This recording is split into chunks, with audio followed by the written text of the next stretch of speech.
Bon, ben, je voulais remercier les organisateurs pour l'invitation. Dans cet exposé, je vais parler d'un travail commun avec Marco Cirante, qui était postdoc à Padoue et qui est maintenant à Parme, et Alessio Porretta, qui est prof à Rome, Tor Vergata. Donc il s'agit d'un exposé sur les jeux champs moyens, dans lequel, de façon un tout petit peu différente de ce qui se passe classiquement, il y a une population d'agents qui interagit avec un agent qu'on appelle majeur, donc un gros agent. Donc, les jeux champs moyens décrivent des systèmes contrôlés dans lesquels vous avez une infinité de petits joueurs qui contrôlent leur propre dynamique, leur propre système. Et dans ce que je vais raconter, la particularité, la présence d'un gros joueur qui va interagir avec toute cette population de petits joueurs.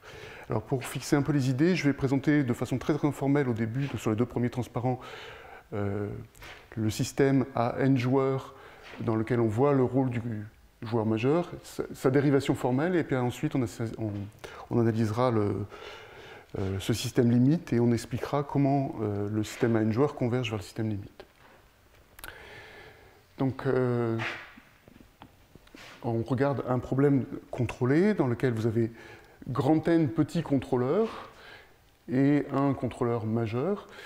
Et on va supposer que les joueurs s'observent parfaitement. Donc ça va être un problème en horizon fini, donc sur un horizon de temps 0 grand T. Et sur cet horizon de temps, les joueurs vont jouer un contrôle alpha I qui dépend de l'instant donné, et puis des positions des autres joueurs. Donc x0 sera toujours la position du joueur majeur, et puis x1, xn sera la position des petits joueurs. Donc, ils jouent ce contrôle. Leur dynamique est toute simple, puisqu'on suppose que les agents se contentent de contrôler leur drift, d'accord, à travers ce contrôle. Ici, je noterai grand X la collection du n plus 1 uplay de position.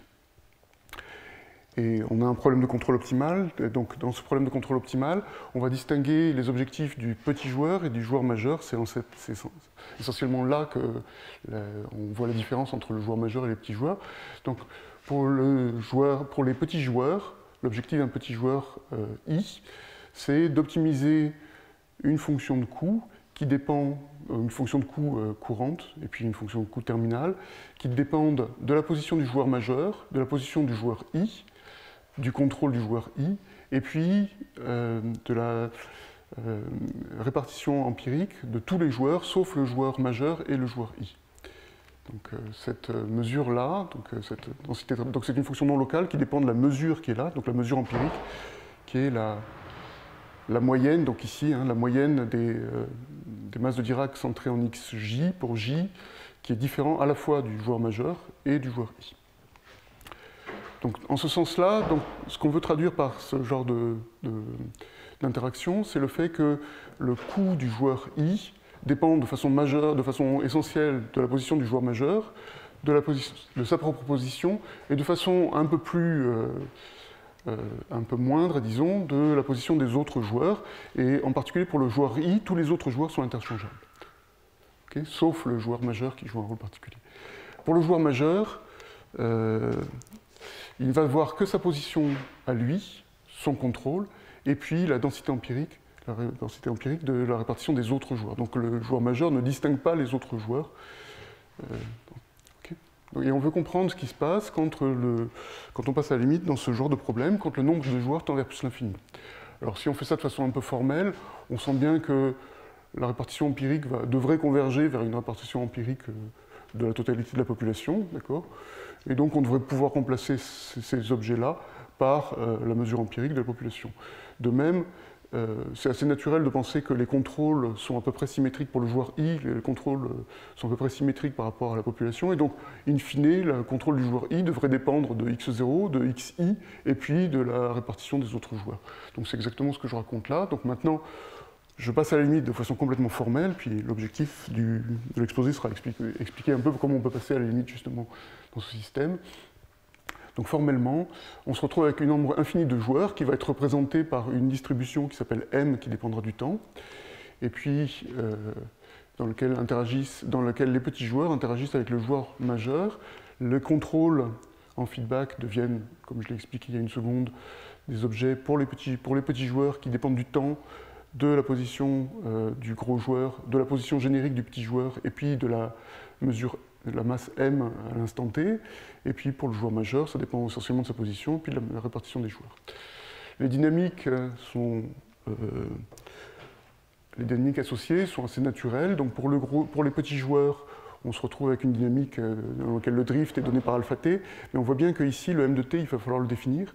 Et le m de t, en fait, il va être donné par la loi des petits joueurs, sachant le gros joueur. Donc ça va être une dynamique aléatoire, enfin ça va être une mesure aléatoire, décrite comme ça. On va voir pourquoi elle apparaît dans une seconde. Okay, pour le gros joueur, c'est juste la dynamique des x0 qui est donnée par le contrôle du gros joueur, qui interagit avec la mesure mt, et puis donc dans tout ce que je vais raconter, à la fois dans ce transparent-ci, où on a les BI qui sont tous indépendants, et dans ce transparent-là, où B et B0 sont indépendants, on n'a pas affaire à ce qu'on appelle des bruits communs en jeu. La seule forme de bruit commun vient du fait qu'il y a un gros joueur qui joue de façon aléatoire. Donc, quand on passe à la limite formellement dans les fonctions coûts, on se retrouve avec un coût pour le petit joueur qui dépend de la position du gros joueur, de la position générique du petit joueur, du contrôle du petit joueur, et puis de la densité de répartition des petits joueurs. Et puis pour le joueur majeur, c'est pareil, sauf qu'il ne regarde que son nombril, donc il regarde que lui-même, son contrôle, et puis la densité de répartition des petits joueurs. Donc ce type de modèle est apparu il y a presque 10 ans dans les travaux de Minyu et Hang en 2010. Et ce qu'on veut formaliser, c'est typiquement des problèmes en économie dans lesquels vous avez plein de petits agents économiques et qui interagissent avec un énorme agent.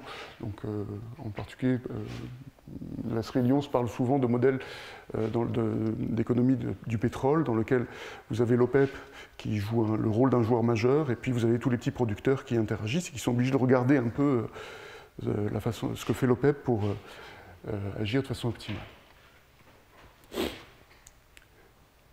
Donc, comme je l'expliquais, les premiers travaux viennent de Minyu et Hang et ensuite Peter Keynes a développé pas mal cette théorie. Alors il se trouve que les modèles qu'ils ont présentés ne correspondent pas tout à fait aux modèles que je vais présenter ultérieurement. Il est possible que Minyu et Hang ait, disons, sous-estimé certains termes du passage à la limite, et donc son modèle ne soit pas tout à fait correct.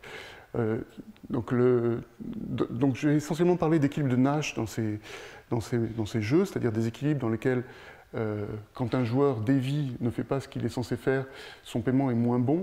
Il peut y avoir d'autres types d'équilibres, de notions d'équilibre dans ces problèmes-là. Donc, Bogdan, Li et Peng avaient parlé de problèmes de contrôle optimal dans lequel il y a un contrôle optimal global de la densité de population. Bensoussan, Cho et Yam ont regardé des jeux de Stackelberg dans lesquels le joueur majeur annonce à l'avance ce qu'il va faire et les petits joueurs réagissent et jouent un champ moyen en conséquence.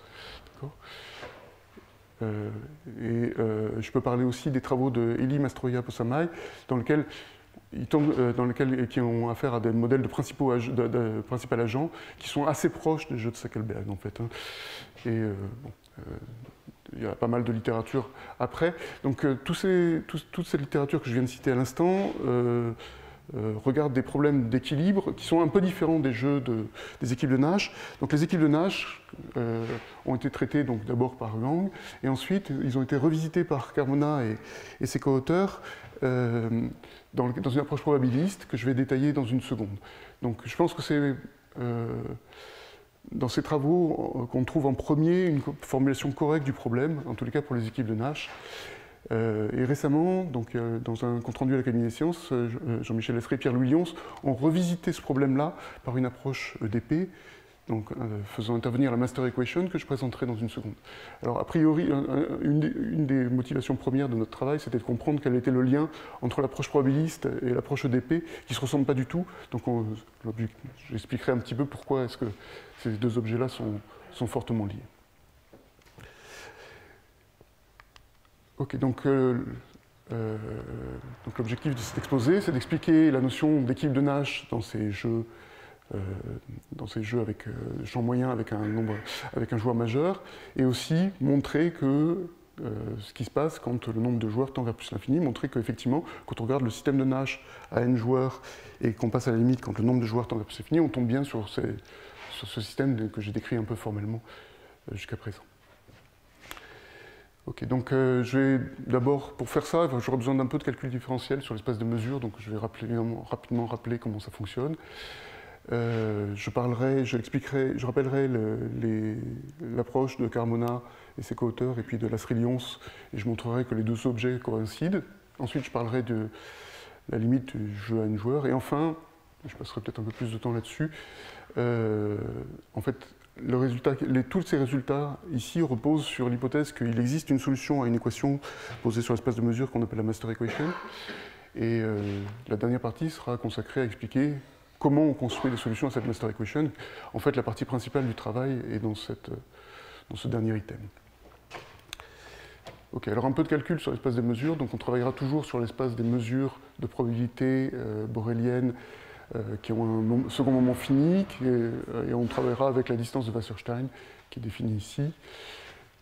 Donc une façon d'introduire les dérivées sur l'espace des mesures, qui est très fortement liée à des vieux travaux de Thorson-Gartner par exemple, donc on regarde une fonction qui vit sur l'espace de mesure, qui mange des mesures et qui rend des réels, et on veut dire qu'elle est assez régulière, donc elle est dérivable. Donc on vous dira qu'elle est de classe C1 si elle met une dérivée fonctionnelle qu'on notera delta U sur delta M, et qui va être une fonction continue sur les deux variables M, X, ou Y ici, et qui est telle que U de M' moins U de M, c'est juste l'intégrale de la dérivée. Donc cette dérivée, elle est évaluée le long du chemin, du segment entre M et M', contre M' moins M. Donc ça, c'est la dérivée, une forme de dérivée plate, qui est assez pratique à manipuler quand on fait les calculs, et en particulier dans la partie 4, où je construirai la master equation, c'est celle qu'on utilise sans arrêt. Cependant, elle n'a pas beaucoup de signification géométrique, et en fait, pour regarder l'espace des mesures comme une variété, on regarde une autre notion de dérivée, qu'on appellera ici L différentiable pour Lyons, donc ça tombe bien que Pierre-Louis ne soit pas là. Donc Lyons différentiable, donc on dira qu'elle est Lyons différentiable si la dérivée que j'ai introduite ici est dérivable par rapport à la variable supplémentaire ici. Et si cette dérivée est continue bornée, alors la continuité, c'est assez important. La bornitude ne l'est pas. En fait, on pourrait relâcher beaucoup ces hypothèses. Mais pour des raisons pratiques, ça sera plus simple de travailler dans ce cadre-là. Donc, et on appelle la dérivée de Lyons, cet objet-là, donc dmu, qui est donc la dérivée, le gradient par rapport à la variable supplémentaire de la dérivée plate delta U sur delta M. Alors en fait, il se trouve que cette égalité ne définit pas tout à fait la fonction delta U sur delta M. Il faut une condition de normalisation, puisque vous intégrez contre un objet qui est de moment, qui est de masse nulle, d'accord, c'est la différence entre deux probas. Et donc une bonne façon de normaliser ça, c'est de prendre cette normalisation-là. Et à la fin de mon transparence, j'expliquerai aussi comment cette normalisation intervient de façon assez naturelle quand on regarde des dérivées à la Dawson-Gartner. Donc cette dérivée dm, donc la dérivée qui m'importe le plus, c'est dans laquelle toutes les équations seront écrites, c'est cette dérivée dm de u, qui correspond vraiment au sous-différentiel introduit par Ambrosio Gili Savare dans le cas de fonctions définies sur l'espace des mesures par une approche dite transport optimal. Quand la fonction est lisse, c'est vraiment les deux objets coïncident. Et en fait, une façon de voir comment cet objet-là est un peu géométrique, c'est de dire que en fait, dmu, ça contrôle la constante de Lipschitz de la fonction u. Donc, en d'autres termes, u de m1 moins u de m2, c'est contrôlé en valeur absolue par la taille dans la norme L2 de dmu. Okay, et en fait, réciproquement, hein, si vous contrôlez ça, réciproquement, si c'est ça, si la constante de Lipschitz optimale, essentiellement, c'est celle-ci. Hein. Donc Pierre-Louis a beaucoup discuté dans ses cours au Collège de France de la représentation sur l'espace des probas, qui est aussi assez utile quand on regarde quand on travaille sur des processus stochastiques, quand on regarde les jeux champ moyen d'un point de vue processus stochastique, ce que je ferai assez peu. Donc je rappelle rapidement comment ça marche. Donc on a notre fonction u qui était définie qui mangeait des fonctions sur les mesures, et on l'étend sur l'espace de Hilbert L2 de oméga dans RD, où oméga c'est un espace de proba un peu suffisamment grand. Donc on l'étend en disant que U tilde de x, c'est juste U de la loi de x. Donc on se retrouve avec des fonctions définies sur cet espace L2 qui dépendent que de la loi de la variable aléatoire. Et ce qu'on arrive à montrer, et ça a été montré de façon rigoureuse par Wilfried Gangbo et ses co-auteurs récemment, c'est que U est L différentiable, donc différentiable au sens de Lyons, si et seulement si la fonction U tilde est différentiable. Et on a cette relation-là entre U et U tilde, et on a la relation assez remarquable que Pierre-Louis avait expliqué au Collège de France, c'est que U tilde dépend de x, pas de façon fonctionnelle, mais de façon ponctuelle. Donc c'est du, dmu appliqué à x. Alors une dernière représentation qui est aussi très utile pour faire les calculs, donc en partie dans la partie 4, on utilise sans arrêt ce genre de remarque, qui est une façon de comprendre cette dérivée plate. Donc cette dérivée plate, elle apparaît très naturellement quand on fait des chocs, quand on choque la mesure m contre des masses de Dirac. Donc si on prend quand on la choque contre une masse de Dirac centrée en y, d'accord, enfin une masse de Dirac en y, eh bien la dérivée de l'objet qu'on obtient, c'est exactement la dérivée plate, d'accord. Et en fait, bon, cette relation-là est vraie sous cette hypothèse. Donc c'est une façon de définir la dérivée, l'objet qui est là. Mais comme je l'ai expliqué dans le transparent précédent, en fait, la formule d'intégration est beaucoup plus générale, hein, et dès que l'objet qui est là est continu, ça nous donne, on a l'intégration, la formule d'intégration que j'ai présentée dans le transparent précédent. Ok, alors j'aurais rapidement besoin tout à l'heure de comment projeter une fonction dépendant des mesures sur une fonction dépendant de n particules.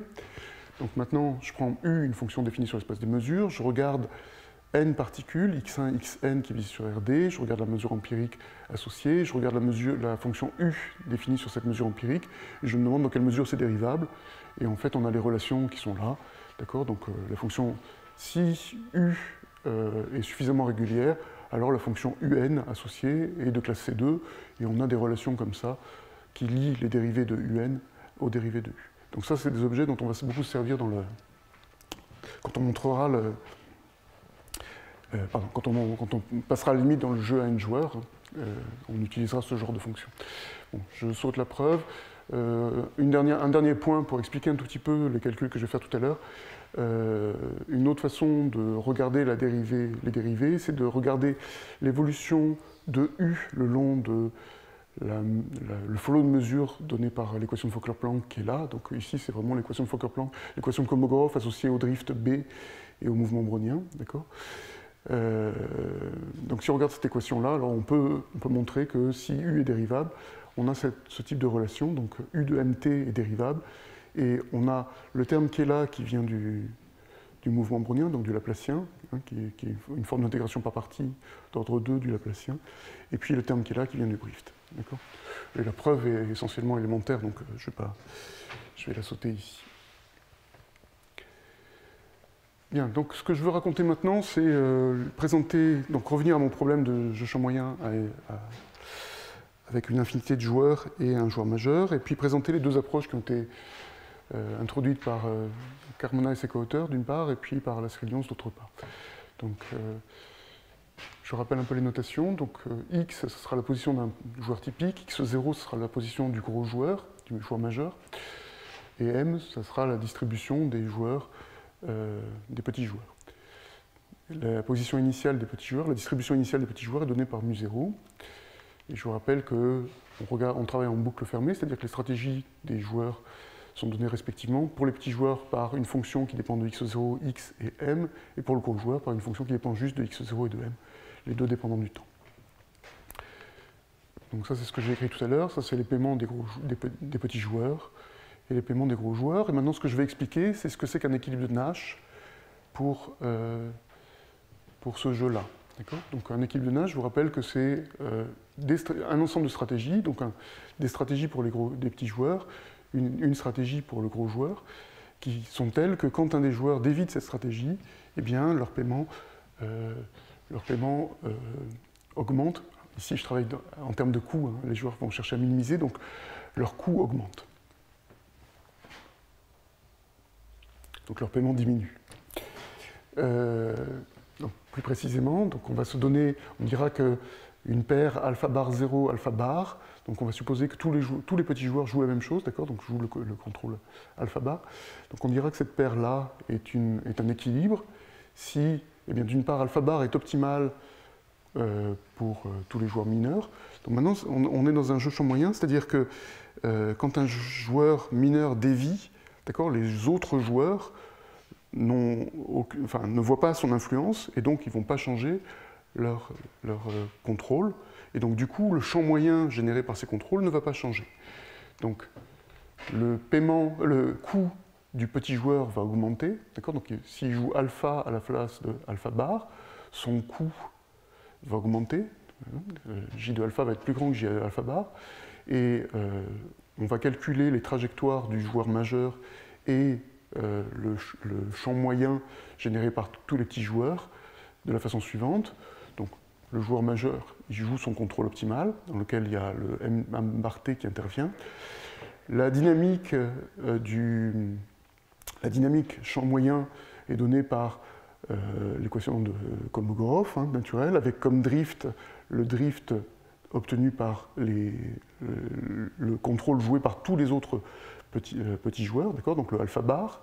Okay, donc on a ici une équation en fait de Makin-Vlasov qui est aléatoire puisque en fait il y a x0 qui intervient dedans, d'accord, mais et donc il y a les conditions initiales qui sont données. Donc je suppose que le petit joueur part de x0, que le joueur majeur part de x00 et que la population initiale est distribuée suivant mu0.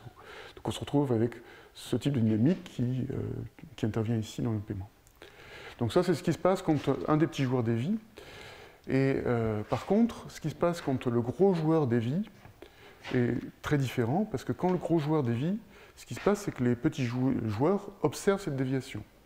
Donc même si, puisqu'on est dans un équilibre de Nash, ils ne changent pas de stratégie, donc ils vont toujours jouer alpha bar, le champ moyen, lui, va changer, puisqu'il va être influencé par la dynamique du gros joueur. D'accord ? Donc quand le gros joueur dévie qui joue alpha 0 au lieu d'alpha bar, eh bien le paiement du gros joueur va être J0 de alpha 0 M, d'accord, et pas M bar, parce que le M doit vérifier l'équation de champ moyen associée avec le feedback alpha bar, d'accord, mais dans lequel intervient les positions respectives, les positions du gros joueur. D'accord, donc c'est pour ça que le M change aussi. D'accord, donc le x0, la dynamique du x0 est dérivée par le contrôle de alpha 0 que le joueur majeur joue, mais aussi le M change à cause de ça. D'accord. Et en fait, c'est juste pour revenir sur le travail de Wang, c'est pas complètement clair qu'il ait vu ce dernier point. Ok, donc voilà, donc ça c'est un équilibre de Nash, et on voudrait étudier l'existence de l'unicité d'équilibre de Nash dans ce contexte, et en fait, dans une série de travaux, donc d'une part avec Zhu et d'autre part avec Wang, René Carmona a étudié ça, donc il a commencé par étudier les principes de maximum de Prantl-Yakin pour ces problèmes-là. Le premier travail, c'était surtout de montrer que ce qu'il obtenait à travers son approche différait de ce que obtenait Mineo Hong. Okay, donc il donne des contre-exemples pour montrer qu'ils obtiennent vraiment des objets différents à la fin. Et surtout dans le travail avec Wang, ce qu'il a fait, c'est qu'il a défini de façon rigoureuse la notion d'équilibre de Nash que je viens de présenter. Il a montré l'existence et l'unicité dans le cas linéaire quadratique ou dans le cas d'un état discret en temps court. Puis il a proposé des schémas numériques aussi pour ça. Donc maintenant, je vais passer à une deuxième approche qui est celle de Lasry et Lyons, qui utilise les EDP. Donc ce qu'ils disent, c'est que pour eux, un équilibre de jeu champ moyen avec un gros joueur, c'est une EDP qu'on appelle la Master Equation, que je vais présenter maintenant, qui est une EDP assez moche, mais enfin, quand on connaît un peu le contrôle optimal, elle est un peu lisible. Alors je présente le système. Donc, de façon assez naturelle, on a un gros joueur, des petits joueurs. Les petits joueurs sont très symétriques, donc on sent bien que la fonction valeur, disons, entre guillemets, associée aux petits joueurs va être la même.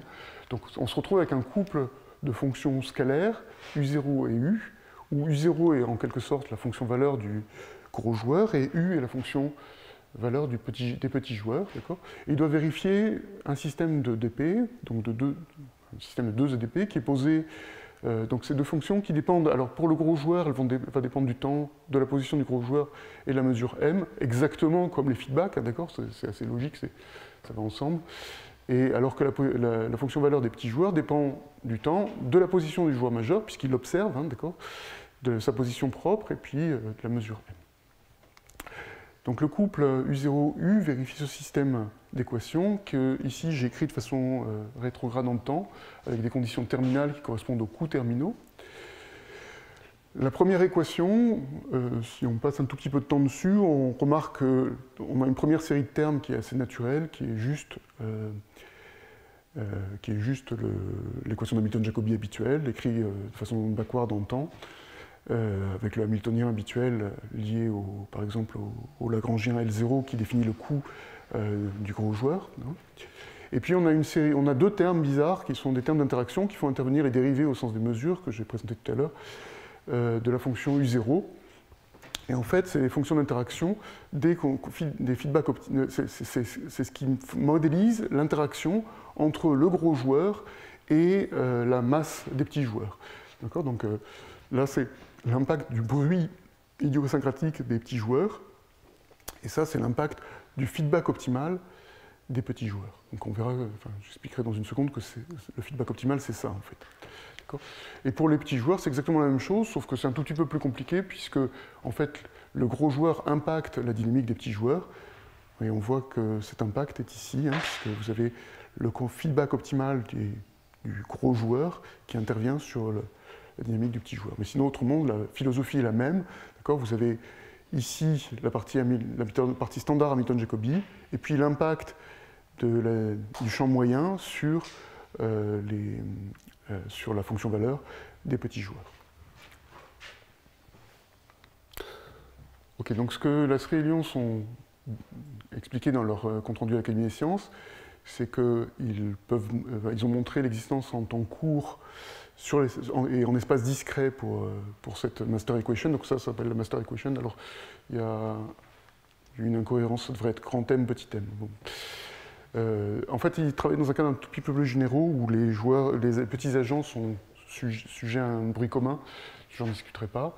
Et à la fin du papier, il y a une petite note en expliquant qu'ils peuvent montrer l'existence de ce système-là par une méthode Hilbertian approach.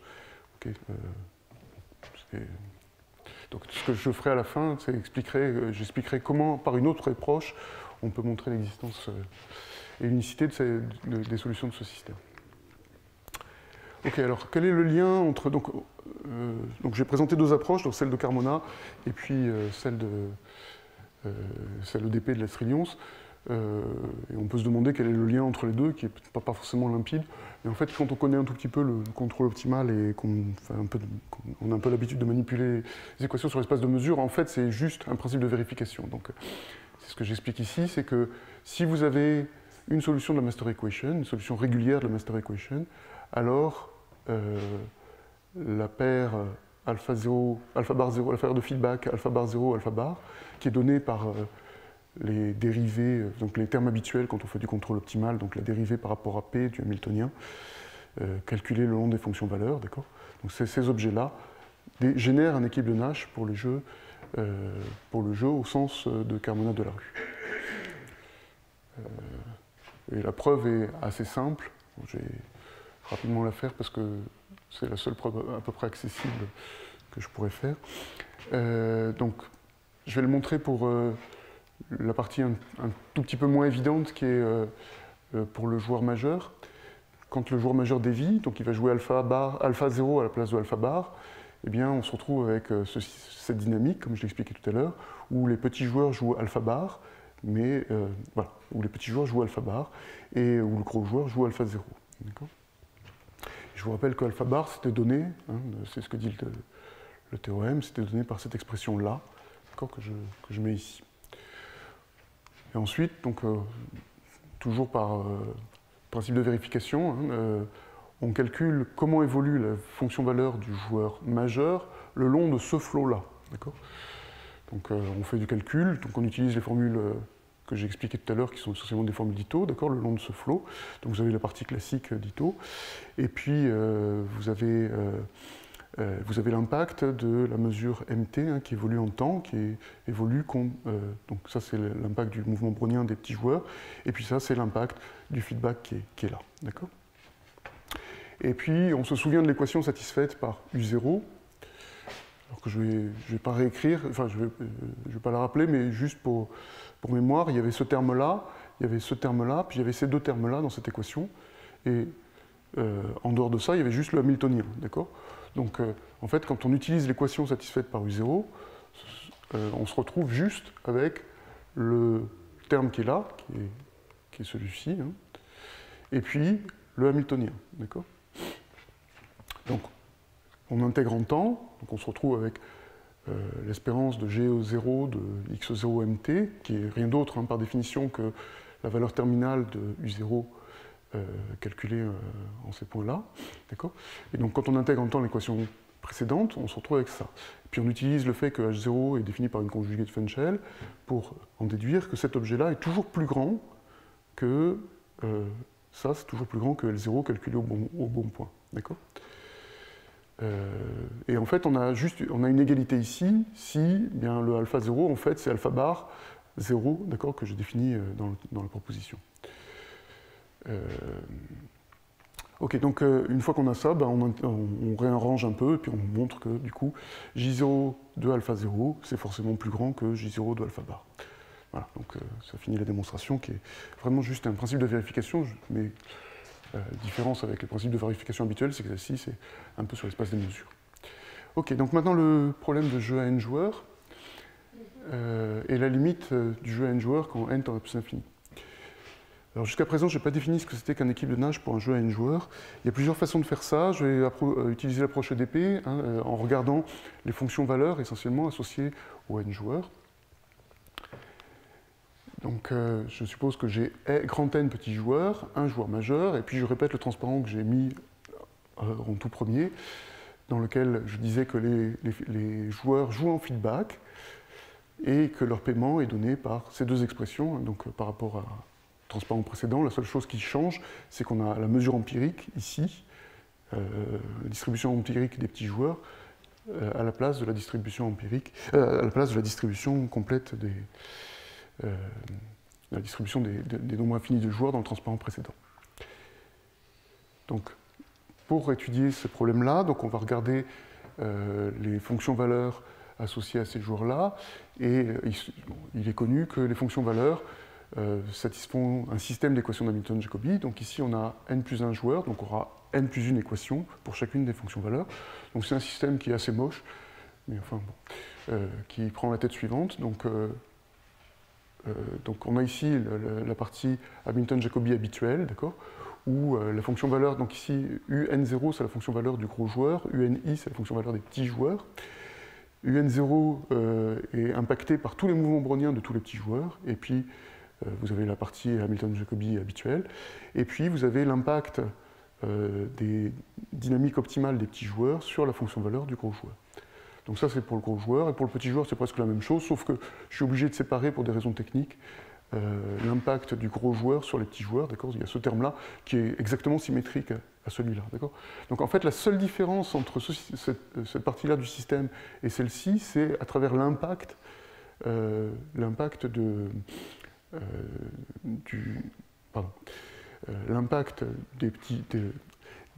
sur le hamiltonien des petits joueurs ici qui n'est pas là, enfin qui n'y est pas, d'accord, alors qu'ici, x0, le gros joueur, impacte le hamiltonien des petits joueurs, d'accord. C'est vraiment la seule différence majeure.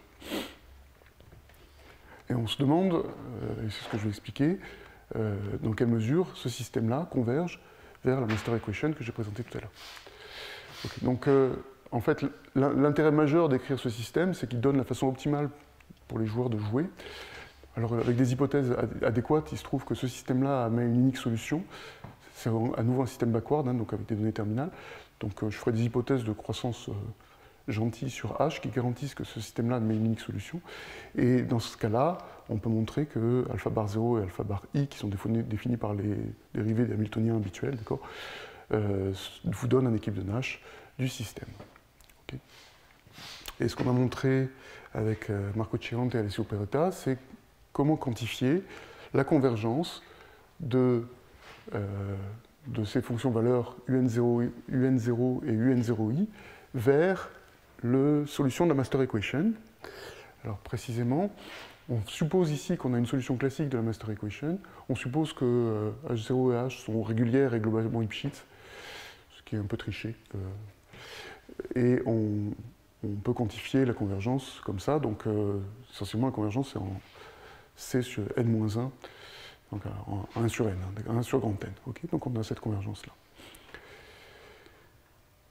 Donc c'est des résultats qui sont très réminiscents du travail qu'on avait fait avec François Delarue, Jean-Michel Asseret et Pierre-Louis Lyons, dans des systèmes dans lesquels il n'y a pas de gros joueurs, d'accord, et qui reprennent essentiellement la technique de preuve. Il faut savoir que dans le cas des cas où les joueurs jouent en boucle ouverte, il y avait des jolis travaux de Lacker-Fischer qui étaient antérieurs et qui montraient la convergence, mais c'était pour des problèmes de boucle ouverte. Et récemment, Lacker a regardé des travaux, a regardé la convergence du système de Nash sans gros joueurs, mais en boucle fermée, et a montré qu'il n'y a pas besoin de l'hypothèse que j'ai oublié ici. Pardonnez-moi, je les prolonge pas écrit. Ah non, pardon, okay, c'est bon. Il n'y a pas besoin de la régularité que j'ai mise ici, et en particulier de supposer qu'il existe une solution à la master equation pour passer à la limite quand il n'y a pas de joueur majeur. Donc voilà, dans ce travail-là. Il y a d'autres travaux qui précisent la vitesse de convergence de la fonction valeur dans le cas où il n'y a pas de joueur majeur, qui est en particulier le travail de Delarue, Lacker et Ramanan récent. Alors comment on montre ça? Essentiellement, la façon dont on avait procédé dans le travail avec François, Jean-Michel et Pierre-Louis, en regardant, en utilisant les solutions de la master equation qui sont gentilles, sur lesquelles on a des estimations, pour les mettre dans les systèmes de Nash. Donc précisément, l'idée c'est de regarder U0 et U, les calculer le long des mesures empiriques du système à n joueurs et regarder l'équation satisfaite par ce système-là. D'accord? Donc en fait, il se trouve que c'est exactement l'équation vérifiée par le système, c'est vraiment le système de Nash vérifié par les fonctions valeurs UN de tout à l'heure, excepté qu'on a, sauf qu'on a un tout petit reste, d'accord, qui est Rn ici, qu'il faut maîtriser. Donc il se trouve que Rn, il est de taille 1 sur n. Alors la difficulté, hein, c'est que d'abord, on n'a pas beaucoup d'estimés sur ce système, voire pas du tout. Et surtout, on a des erreurs de taille 1 sur n avec grand n équations. Donc si les erreurs se cumulaient, on serait un peu coincé, d'accord. Et l'autre difficulté, donc la difficulté additionnelle par rapport à ce qu'on avait dans le travail avec François, Jean-Michel et Pierre-Louis, c'est qu'il y a le joueur majeur qui vient déstabiliser un peu cette jolie la symétrie du système. Bon, je n'insiste pas beaucoup là-dessus parce que c'est relativement facile de surmonter cette difficulté. Donc je vous explique rapidement comment ça fonctionne.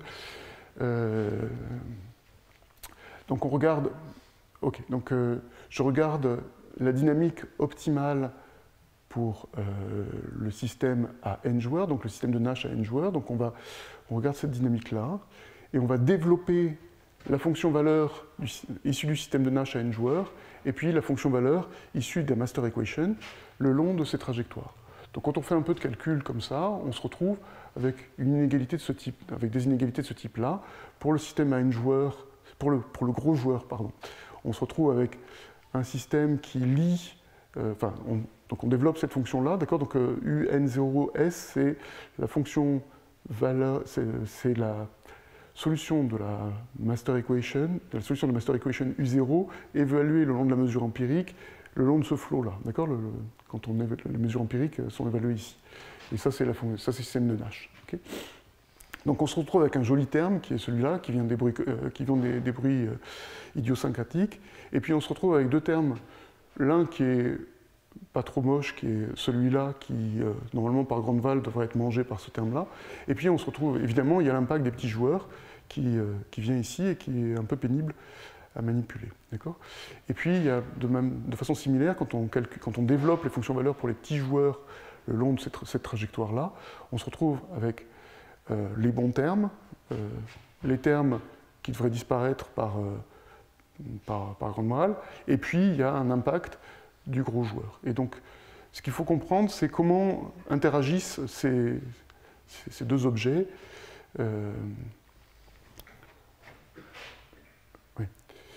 Comment faire pour faire parler ces deux objets-là, d'accord? Parce qu'ils ne sont pas de la même, en fait, ils sont pas de la même taille, ils sont pas, il n'y a pas de, enfin, comment dire, les techniques qu'on utilisait avec François ne fonctionnaient pas exactement là, d'accord? Donc l'idée, c'est de dire que en fait, le gros joueur a essentiellement même masse que la foule des petits joueurs, d'accord? Et donc, en fait, multiplier cette équation par n, additionner ces équations-là, et se retrouver avec un système qui fonctionne bien. Alors je vous raconte ça pour voilà, se retrouver avec ce système-là qui contrebalance, qui permet de contrebalancer la dissymétrie entre le gros joueur et les petits joueurs. Okay, bon, c'est assez simple, hein, c'est pas très difficile, il suffit, une fois qu'on a eu l'idée, après les choses fonctionnent bien, et on arrive à montrer que on a l'écart entre cet objet-là, il manque un carré ici, enfin il manque une valeur absolue ici, et cet objet-là qui est de taille n-1.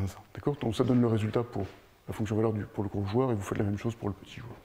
Okay, donc l'idée principale, hein, c'est donc de remarquer que pour arriver à contrebalancer la dissymétrie entre les petits joueurs et les gros joueurs, il faut faire jouer le même rôle à la foule des petits joueurs dans son ensemble et aux gros joueurs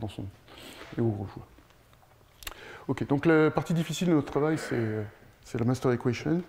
Donc c'est la construction de la master equation. Donc ce qu'on a fait, c'est qu'on a montré l'existence d'une solution à la master equation en temps petit. Et je vais essayer d'expliquer comment ça fonctionne. Donc il y a pas mal de travaux sur la master equation depuis son introduction par Lasry et Lyons. Pour aller vite, peut-être la première construction de la master equation quand il n'y a pas du tout de bruit, dans lequel il n'y a pas de gros joueurs, donc il n'y a pas du tout de Laplacien. Enfin, c'est vraiment la master equation quand il n'y a que des termes du premier ordre. C'est dû à Gangbo et Finch qui ont montré l'existence en temps petit. François Chassaigneux, Dan Krizan et François Delarue ont repris ce travail-là quand il y a du bruit idiosyncratique pour les petits joueurs et ont montré l'existence d'une solution à la master equation, et on a revisité ça avec François, Jean-Michel et Pierre-Louis pour montrer l'existence d'une solution à la master equation quand il n'y a pas de joueur majeur et quand il y a du bruit commun.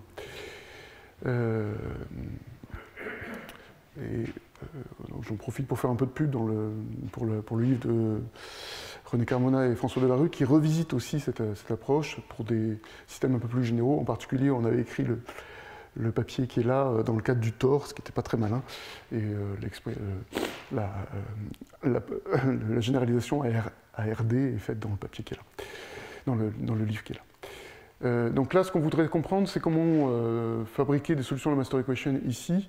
Et en fait, l'idée surtout, et c'était notre point de départ, c'était arriver à se passer des techniques qu'on avait développées, qui étaient exploitées ici déjà, et puis qu'on a redéveloppées avec François, Jean-Michel et Pierre-Louis, qui consiste à regarder le système forward-backward sous-jacent, à le linéariser et à arriver à avoir des estimations sous système linéarisé. En effet, dès qu'on a du bruit commun ou dès qu'on a un joueur majeur, ces systèmes-là, ils sont vraiment très pénibles à manipuler, et c'est ça qu'on voulait éviter. Donc, faut voir ces systèmes-là comme des espèces de systèmes hyperboliques avec des caractéristiques qui sont finidimensionnelles, qui sont ce qu'on appelle le système de jeu sur moyen, donc qui est un système forward-backward qu'on verra tout à l'heure. Et il se trouve que quand il y a du bruit commun ou quand il y a un joueur majeur, ces systèmes-là, c'est des systèmes qui sont stochastiques. Donc linéariser des systèmes de DP stochastiques, personne n'a envie de faire ça. Enfin, personne. En tous les cas, moi, je n'avais pas envie de faire ça.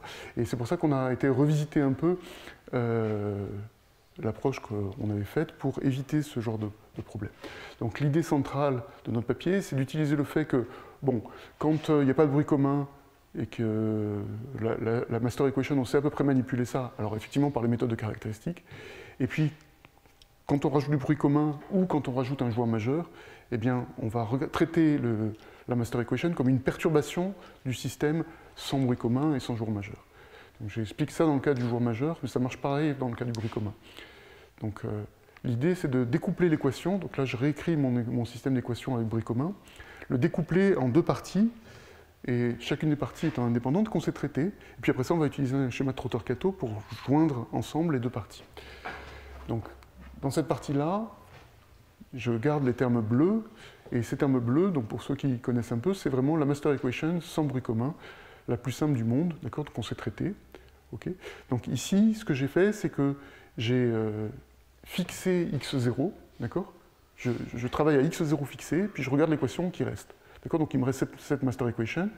Et pour le joueur majeur, donc le U0, c'est juste l'impact sur U0 de la dynamique des petits joueurs. D'accord, donc les termes bleus qui sont là. Et donc ça, c'est très facile à traiter. Donc ça, c'est la première partie. Et les termes restants, quand on les regarde, donc maintenant je fixe x et m, et je regarde l'équation qui vérifie les termes restants. Et les termes restants, regardez, c'est juste une équation d'Hamilton-Jacobi pour U0, finidimensionnelle, donc c'est très facile.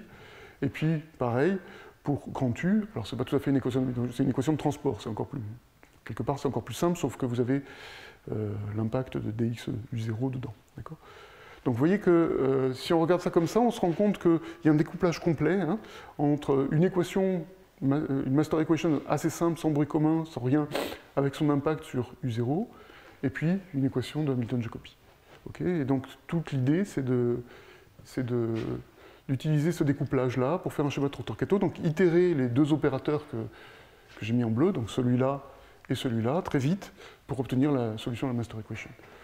Alors, l'idée est toute simple, la mise en œuvre est quand même un tout petit peu moins sympa, parce que, évidemment, il faut obtenir des estimations. Alors, j'explique juste rapidement comment on fait pour représenter la solution du premier système, donc la master equation plus l'impact sur U0, donc c'est ce système-là, d'accord. Donc ici, on reconnaît la master equation du premier ordre, classique, d'accord, dans lequel x0 est une donnée fixée, okay, donc il y a pas de... et dans lequel on voit la fonction U0 impactée par la dynamique des petits joueurs. Et en fait, ça se représente par des méthodes de caractéristiques, par un système finidimensionnel qui est totalement simple à manipuler, puisqu'on reconnaît ici, donc ça c'est le système de caractéristiques de ça, au sens où essentiellement la fonction U0 et U sont pratiquement constantes le long des caractéristiques de ce système. C'est pas tout à fait vrai, mais c'est presque ça. Donc ici, on reconnaît le système forward-backward habituel du système MFG, donc l'équation Hamilton-Jacobi backward et l'équation de Kolmogorov forward, d'accord. Et puis, en fait, sur l'équation de U0 qui va représenter la fonction U0, c'est très facile, sa dynamique est nulle, d'accord. Et il se trouve que quand on remplace, donc quand on se donne une donnée initiale, qui est alors, je ne sais pas où est passée ma donnée initiale.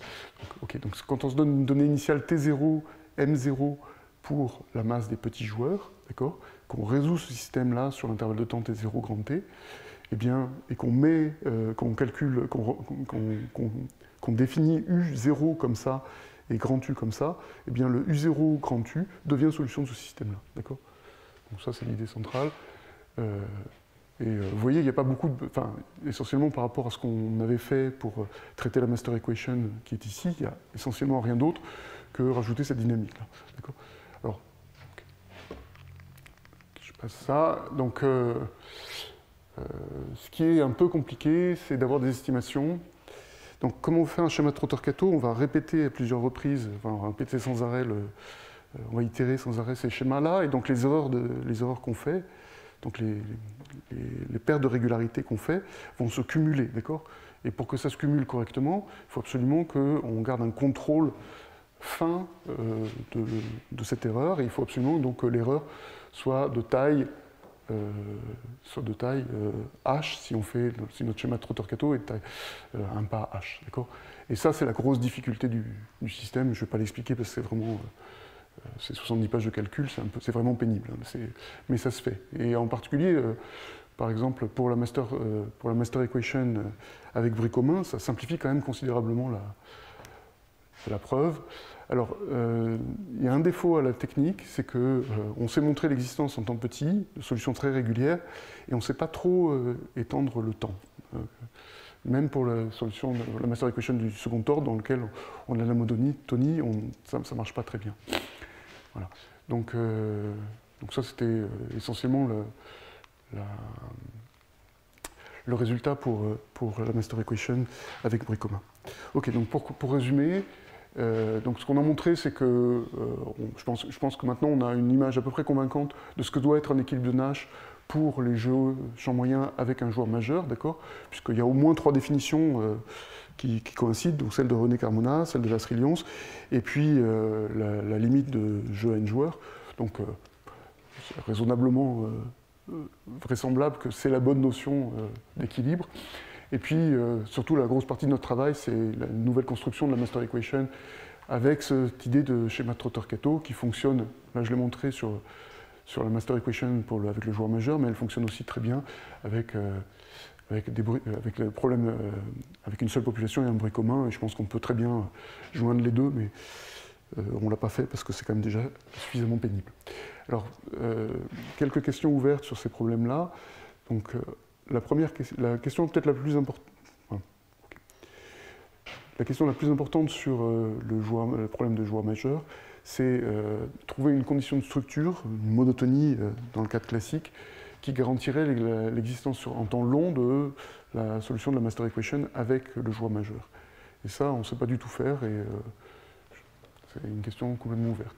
Et la deuxième question, qui est encore plus ouverte peut-être, c'est pouvoir prolonger. Donc on ne s'attend pas à ce qu'il y ait des solutions dans des cas de structure générale, on ne s'attend pas à ce qu'il y ait des solutions à la master equation en temps très long, parce que ce sont des équations qui développent des chocs en temps fini, et à partir d'un temps fini, on s'attend à avoir des discontinuités. Et personne n'a vraiment une idée de ce que peut être la solution une fois que ces discontinuités apparaissent. Voilà, merci de votre attention.